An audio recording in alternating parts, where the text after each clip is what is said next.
warahmatullahi wabarakatuh. Jumpa lagi dengan saya Leon Alfredi Abdillah pada mata kuliah Customer Relationship Management. Pertemuan kali ini kita akan membahas Electronic Commerce and CRM. Ini merupakan salah satu materi yang ada pada mata kuliah Customer Relationship Management dan menjadi tren akhir-akhir ini.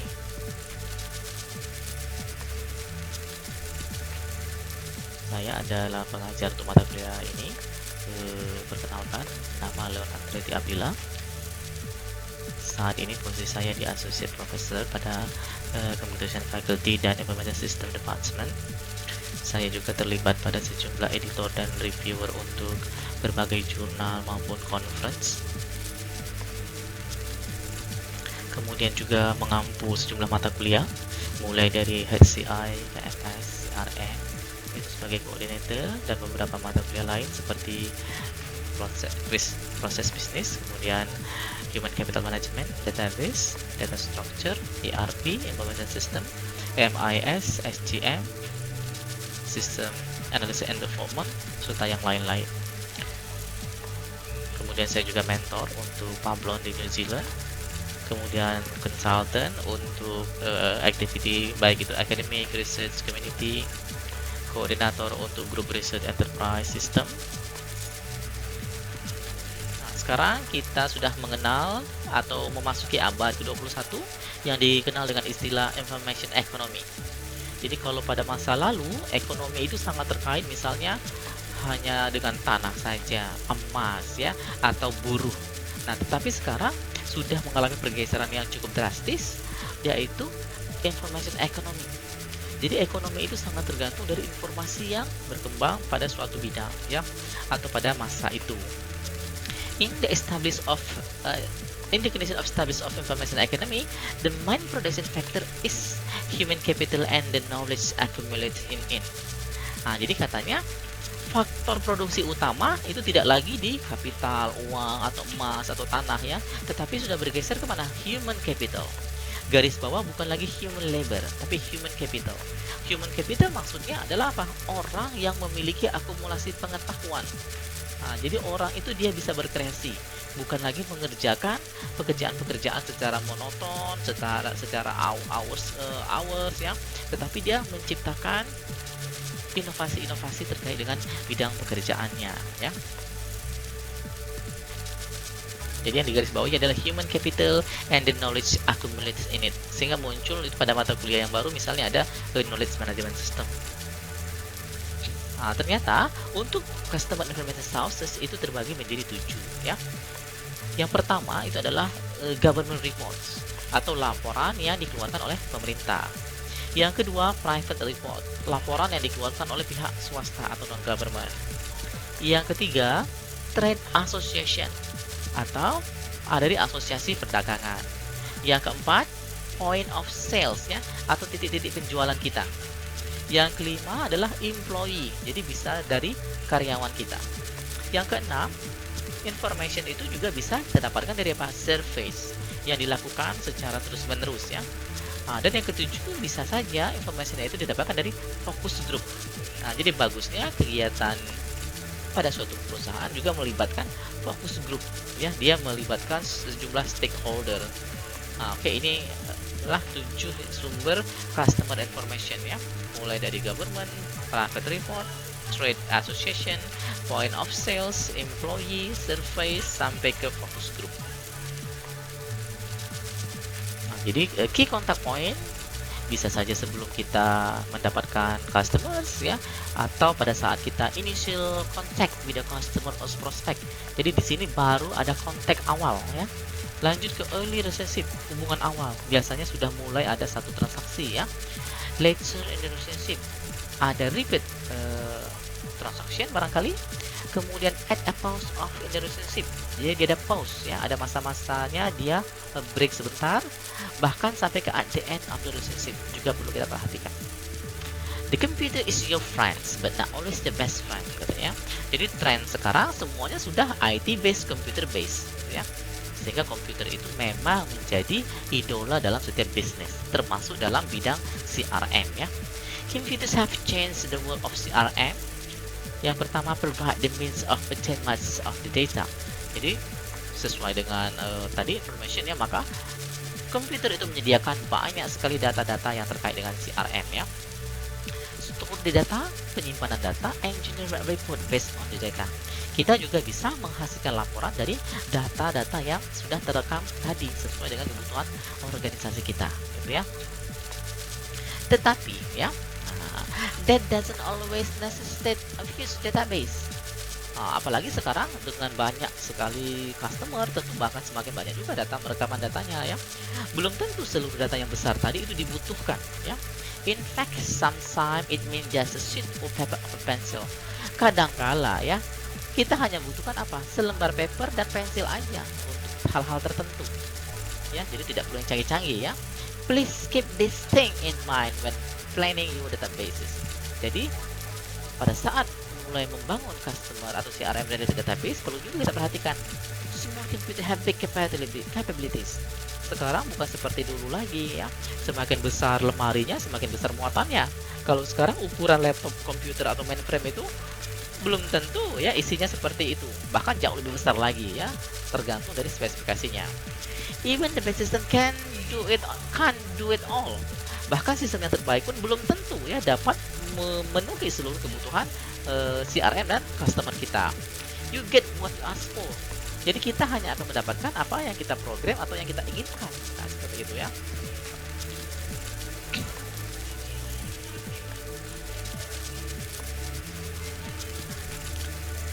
Oke.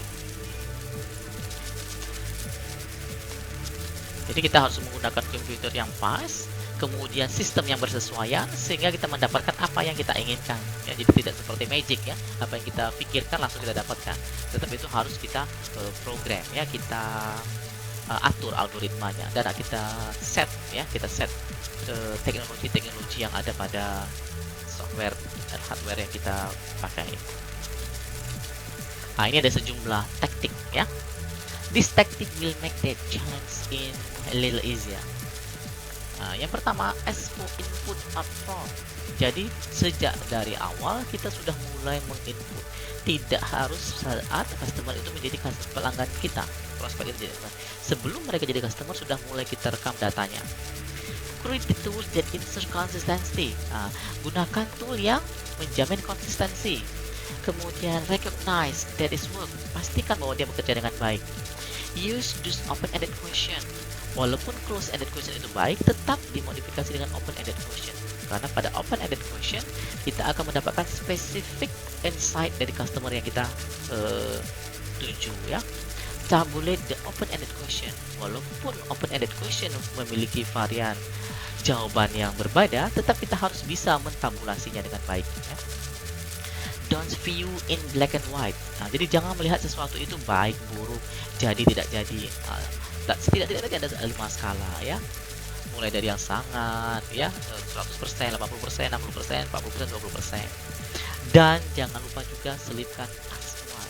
Kalau ada pilihan tertentu yang diinginkan, kenapa dia memilih pilihan itu? Kira-kira seperti itu ya. Untuk pertemuan kali ini kita akan membahas sejumlah aspek. Yang pertama itu CRM on the internet, kemudian dilanjutkan dengan choosing the right vehicle, lalu 3 rules for success on the road to e-commerce.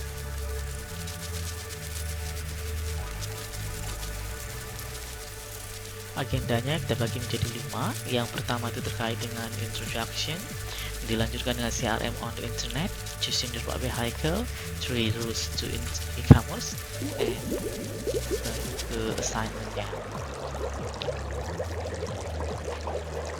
Untuk introduction itu kita masih masuk ke 21st century ya, dimana pada masa-masa ini merupakan terkait dengan konsep information economy. In the condition of establishment of information economy, the main production factor is human capital and the knowledge accumulated in it. Jadi pada fase sekarang ini, faktor produksi utama itu bukan lagi uang ya, tanah, emas, capital dan lain-lain, tetapi adalah information.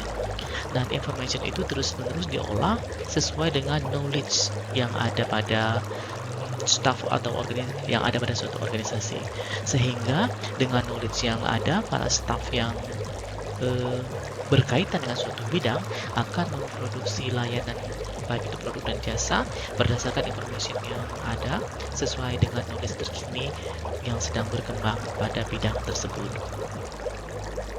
Ini ada sejumlah pertanyaan yang mungkin muncul ya, dengan informasi yang sangat dibutuhkan bagi suatu perusahaan, seberapa besar kira-kira uang yang perlu kita belanjakan untuk mendapatkan atau mengolah informasi tersebut ya.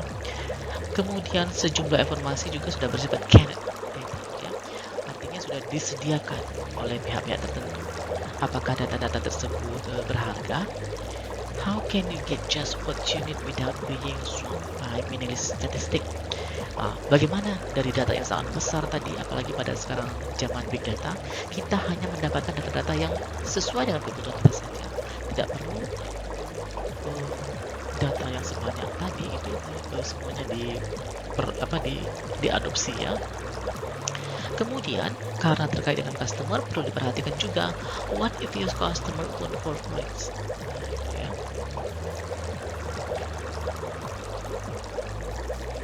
Sekarang baru masuk ke section pertama, CRM on the internet.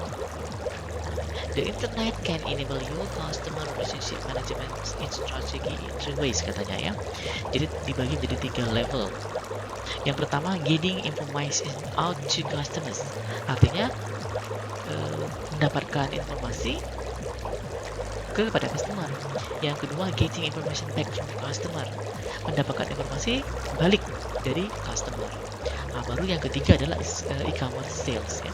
Nah, jadi 3 level ini sangat terkait dengan customer relationship management saat ini yang banyak bertebaran di internet. Kita akan coba lihat satu persatu, mulai dari level 1, 2, 3 pada next slide ya.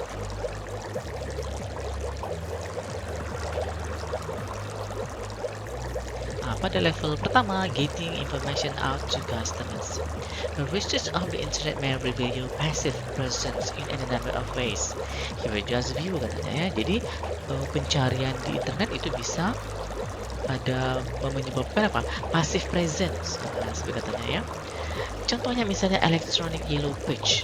Ini ada sampelnya, ada super pages ya. Jadi yellow page itu memang kalau versi cetaknya dia berwarna kuning muda ya, dan mendaftar seluruh bisnis-bisnis yang tercatat, kira-kira seperti itu. Nah, versi elektronik ini ada contohnya di pada super pages ya. Ini juga akan menyediakan metadata yang bisa dicari oleh banyak pihak gitu ya. Tetapi karena terlalu banyak, bisa saja posisi perusahaan kita itu menjadi sangat sedikit untuk mencapai customer yang kita inginkan gitu ya. Yang kedua, conversation in online chat or an industry or association based bulletin board katanya ya. Jadi sekarang tren juga bisa pada online chat ya. Tidak tertutup kemungkinan ya information itu diteruskan ya dari satu platform ke platform yang lain, dari satu sosial media ke sosial media yang lain ya. Kemudian bisa juga kita memberikan information itu melalui reference in article. Bisa kita lihat ya pada sejumlah misalnya acara di televisi, mereka menjelaskan suatu pengetahuan ya. Setelah pengetahuannya cukup, barulah disisipkan. Produk ini misalnya cocok untuk pengetahuan yang baru dijelaskan tadi. Nah, tren seperti ini juga bisa dilakukan tidak hanya di televisi, di sosial media, atau di misalnya majalah-majalah ya. Sponsornya adalah produk kita.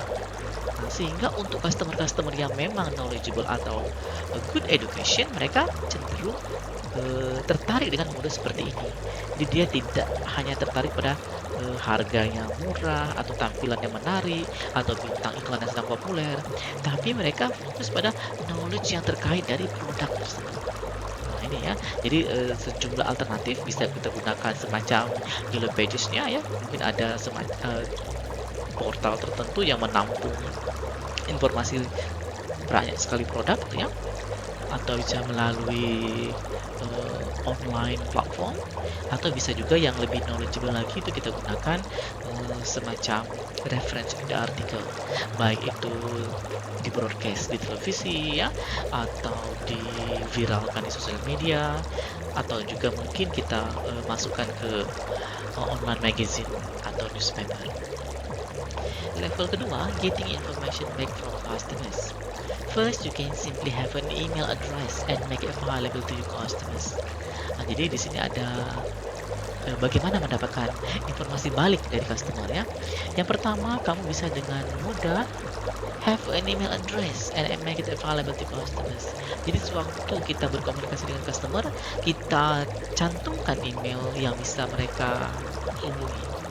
Second, you can also collect information from your customer by asking them to get at your site.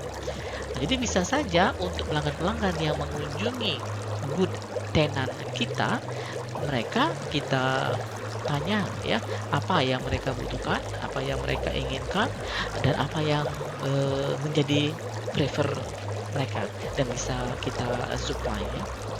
Yang ketiga adalah a third way to collect data from your customers is by putting surveys or a question of the day on your site. Jadi jangan lupa pada sejumlah produk, terutama produk-produk baru ya, atau produk yang sedang top, atau produk yang mungkin yang paling lowest, kita embed istilahnya ya, kita cantumkan link survei atau questionnaire ya, sehingga kita bisa mendapatkan feedback dari pelanggan terkait dengan produk dan jasa dari perusahaan kita. Nah, ketiga hal ini bisa kita lakukan secara bersamaan, sendiri-sendiri, atau bisa juga kita pilih dua, silakan aja ya. Tetapi kalau sekarang tiga-tiganya bisa kita lakukan secara simultan atau secara paralel gitu ya. Dengan cara seperti ini, memang tidak menjamin bahwa seluruh pelanggan kita akan memberikan feedback, tetapi setidak-tidaknya beberapa persen dari mereka yang aware itu bisa memberikan feedback. Apalagi jika kita gabungkan dengan program-program misalnya dengan program undian, bonus ya, dan lain sebagainya, maka itu akan menggiring mereka untuk mengisi feedback kepada kita ya. Yang ketiga baru pada e-commerce sales. They have two parts to level 3 it represents. One part is the actual sales of product and services. This is what comes to mind when we hear the term e-commerce. Nah, jadi yang pertama itu adalah yang actual sales ya, penjualan produk dan jasa. The other part of your level 3% is providing real-time customer service support. Tidak selamanya orang itu langsung beli ya, atau langsung memakai jasa kita. Ada kalanya mereka juga perlu real-time customer support, baik untuk pelanggan yang belum membeli, yang sedang membeli, bahkan yang sudah membeli. You can provide online customer service through the following means. Nah, yang pertama disarankan adalah search engine atau mesin pencarian. Kita bisa dengan mudah mengenalinya. Misalnya ada kata-kata, kalau bahasa kita cari, kemudian ada kotak ya, nah dia bisa mengetikkan apa yang dia inginkan dari website kita.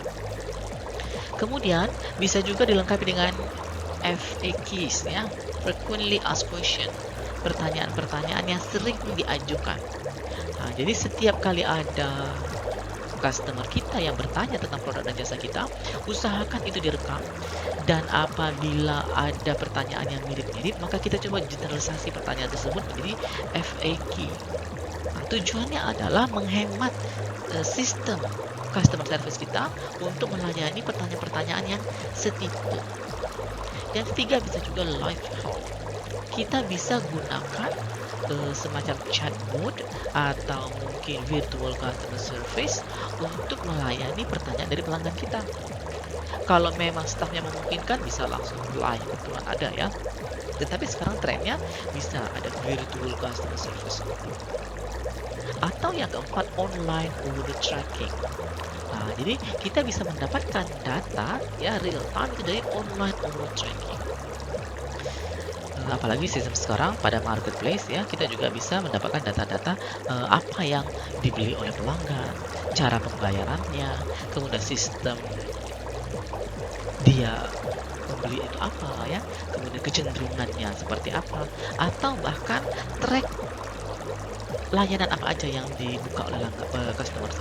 Itu mencerminkan kira-kira disitulah minat dia terhadap suatu produk atau jasa.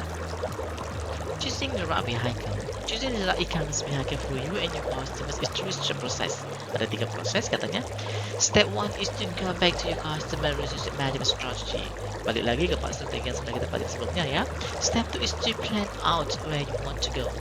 Dari yang sana, kita akan menuju ke strategi yang mana. Step 3 is to choose the e-commerce vehicle or fleet that best matches where you are and where you want to go. Refresh your memory, ask yourself 3 questions. What I'm trying to accomplish with I am. Jadi tujuan kita mau ngapain dengan CRM kita ya? What kind of experience do I want my customers to have? Kira-kira kita mau menggiring pengalaman customer kita itu seperti apa? Ya. What information do I need to get to or inform from my customers to enable delivery or an exceptional customer experience? Nah, kira-kira informasi apa yang kita butuhkan ya untuk memungkinkan pengiriman exceptional customer experience. Ini 2 kali diulang ya, experience atau pengalaman. Apabila customer itu happy berbelanja dengan kita atau dengan layanan kita, besar kemungkinan dia akan kembali lagi berbisnis dengan kita, atau dia akan memberikan the power of mouth, atau dia akan memberikan referensi yang positif terhadap kolega mereka, kenalan mereka, keluarga mereka, sehingga itu mempercepat akselerasi penyebaran informasi produk dan jasa kita. Jadi ini sangat penting sekali customer experience ya. Okay, step 2 is to plan out where you want to go. Make a list of the far put start by the connection that already use in the internet. Apa saja yang sudah kita lakukan itu kita kasih start katanya ya. Here I will to get you started. Yellow Pages phone directory. Apakah kita selama ini sudah menggunakan Yellow Page atau pakai phone directory? Selanjutnya kalau sudah, boleh kita lanjut ke email. Apakah kita juga sudah menggunakan email? Baru kita juga bisa memudahkan website ya. Apakah sudah kita menggunakan website? Yang keempat, live interaction via the website. Malahan kalau sekarang live interaction itu melalui sosial media ya. Kita bisa lihat banyak sekali online admin gitu ya di Facebook, Instagram, ya, TikTok, kira-kira dan lain-lain. Jadi keempat cara ini bisa kita lakukan untuk menyebarluaskan informasi terkait produk dan jasa kita. Ya. Oke, lanjut lagi. Step 3 is to choose the e-commerce vehicle or fleet that best matches when you are and the way you want to go. Jadi sudah ada list your option, pilihannya apa, do your research, dan ini juga penting. Kita melakukan tren apa yang disenangi orang ini. Tentu juga memperhatikan segmen pasar kita ya. Barangkali kalau adult dia lebih ke majalah atau majalah online ya. Kalau generasinya milenial dia ke bidang apa ya, atau melalui platform apa dan seterusnya. And consider the cost. Nah, perhatikan juga biaya ya. Jangan sampai vehicle tadi justru dia membebani kita ya, walaupun cost itu adalah konsekuensi ya. Don't buy an application that you aren't financially prepared to staff and support. Jadi jangan hanya lihat aplikasi itu canggih, bagus, populer, tapi harus perhatikan juga staff kita. It's better to just have an email address and passive page than to invite customers to engage with you and make purchases at a site that doesn't work smoothly. Jadi kalau mau praktis cukup email dan webpage aja. Jadi tidak perlu ada customer gathering-nya, kecuali kalau memang tingkat kemungkinan pembeliannya dan jangka panjangnya bagus, barulah bisa kita lakukan hal itu. Ini ada sejumlah aturan for success on the road to e-commerce ya. Throughout your e-commerce implementation, keep your focus by remembering 3 rules for success. Yang pertama, e-commerce doesn't need to cost big box. Ini kelebihan teknologi ya. Kalau dulu mau jualan kita harus buka toko ya, menyiapkan gudangnya, kita harus buka pameran, kita harus buka tenan di mall kira-kira ya. Sekarang dengan e-commerce kadang-kadang cukup dengan gudang, bahkan home industry rumah aja ya, kita sudah bisa berbisnis. Karena apa? Tokonya tidak lagi nampak secara langsung, tetapi ada pada layar smartphone orang. Sehingga sangat leluasa kita mempercantik tampilan online store kita ya. Keep it current. Customer experience data to be more current and up to date than any of your print material. Nah, jadi kalau kita mencetak itu kadang-kadang kita cetak apa hari ini, kita pakai untuk apa sampai seminggu sampai sebulan sehingga datanya tidak update. Tetapi kalau kita gunakan e-commerce online, kita bisa update kapan saja ada update. Misalnya saja produknya datang ya, tiba-tiba ada diskon, bisa langsung kita umumkan saat itu juga ya. Straight to personal. Jadi sekarang juga tren e-commerce itu apa? Ada personalifikasi. Jadi kita bisa lakukan setting misalnya ya. Orang-orang itu mau belanja apa? Misalnya kalau kita superstore ya.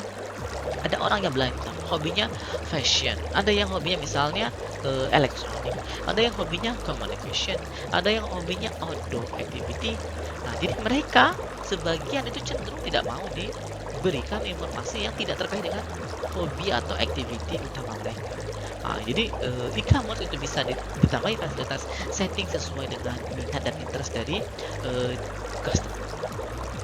Oke, secara umum dapat kita simpulkan bahwa e-commerce provide various services for customers. Ya. Untuk CRM on the internet, it consists of 3 levels. Kemudian the right e-commerce vehicle consists of 3 steps. Kemudian there are 3 rules for success on road to e-commerce. Nah, jadi perhatikan, e-commerce itu memang dia canggih, tapi perlu kita perhatikan level-levelnya, step-stepsnya, dan rules-nya. Jadi ada 3 ya, 3 levels, 3 steps, dan 3 rules. Nah, detailnya kamu boleh buka slide-slide sebelumnya. Oke, sekarang kita lanjut ke sama adalah assignment-nya. Sekarang assignment-nya itu berdasarkan tema project. Please browse at least 3 e-commerce. Jadi kamu diminta untuk membuka 3 e-commerce online ya, yang memberikan bagian atau layanan customer service atau facility. Nah, kamu buka di bagian itu, kemudian kamu screenshot, kamu ceritakan posisinya itu di bagian mana, apakah di bagian depan, apakah dia harus berapa klik untuk menuju customer service, kemudian macam customer service-nya apa saja, tadi kan sudah ada ya, apakah dari email, dari chatbot, live help ya, ataukah dia melalui sosial media dan lain sebagainya. Nah, itu kamu uraikan. Jika perlu kamu tambahkan dengan sejumlah teori yang tentunya kamu dapatkan dari misalnya dari search engine akademik ya, seperti Google Scholar atau Microsoft Academic dan lain-lain. Kerjakan di Word, kemudian disimpan dengan CRM 2021. Kelas kamu kelas apa? Ini adalah yang ke-9, tambahkan e-commerce keterangannya, baru grup dan temanya apa.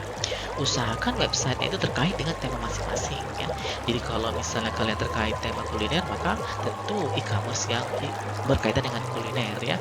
Begitupun kalau misalnya yang fashion, tourism, elektronik dan sebagainya. Seperti biasa di store di Dropbox, kemudian setelah berhasil di store akan muncul URL-nya. Nah, URL itulah yang kamu copy, kemudian kamu paste di tempat submitted kita. Nanti di e-learning akan ditampilkan ya, di mana slot kamu bisa paste URL dari Dropbox yang berisi assignment kalian. Usahakan di Word ya, karena ini mungkin agak panjang sedikit. Jangan lupa minimal 3 e-commerce. Apabila anggota kalian lebih dari 3 orang, boleh juga kamu cantumkan lebih dari 3.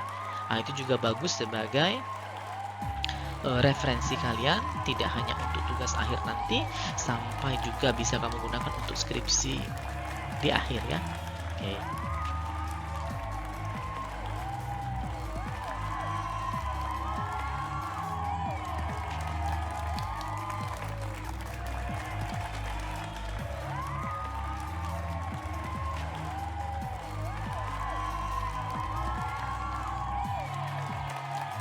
Nah, ini ada sejumlah references yang terpakai. Ada yang terkait dengan database, kemudian enterprise application integration.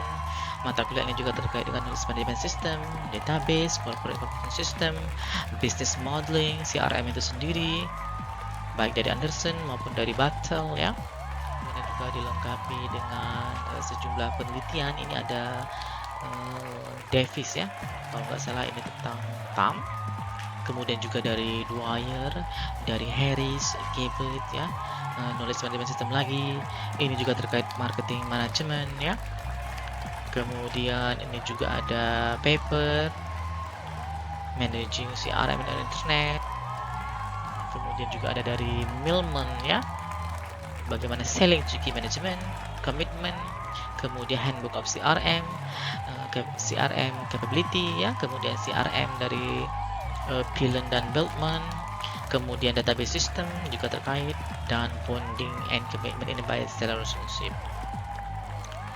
Oke, demikian materi kita pada pertemuan kali ini. Semoga berhasil. Salam sehat selalu. Wassalamualaikum warahmatullahi wabarakatuh.